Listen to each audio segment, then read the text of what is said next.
WuHan Pneumonia outbreak, what we know and what we don't know.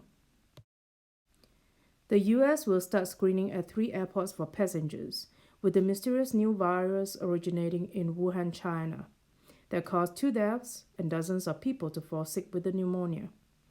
On Friday, the CDC and the Department of Homeland Security Customs and Border Protection announced the new measure, which will begin on January 17th.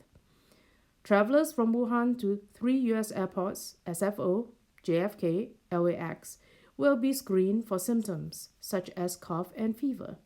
The move follows news of cases involving travelers from Wuhan popping up in Japan and Thailand. This week, a Chinese man in his 30s was diagnosed with the virus upon returning to Tokyo, where he lives. He's been visiting Wuhan, the mainland Chinese city of 19 million that currently is the center of the outbreak, according to the Japan Ministry of Health. Now, the big question these travelers raise, arguably the most important question about this outbreak, is whether they got the virus from another sick person. So far, a leading theory had been that the virus called 2019-nCOV spread directly from animals at a Wuhan food market, which has been linked to many of the cases in the outbreak. If that's true, and the 2019-nCOV isn't yet spreading from person to person, the outbreak should burn out quickly. Once the animal shedding the virus is identified and contained, cases should stop turning up. That was the 3rd case of international spread since the outbreak was announced on December 31st. The other 2 cases were identified in Thailand. The first involved a 61-year-old Chinese woman who had traveled to Bangkok from Wuhan.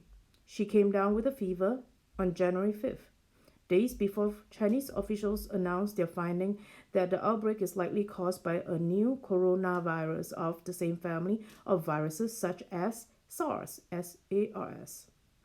The second, also a Chinese woman aged 74, arrived in Thailand on January 13th and had no relation to the first visitor who fell ill.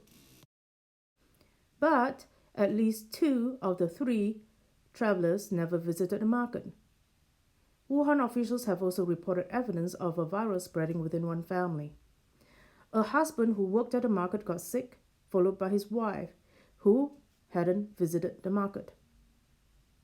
Together, these cases could signal that the virus indeed has the potential to spread from person to person instead of just from an animal carrying the virus to humans, as the health authorities had been suggesting.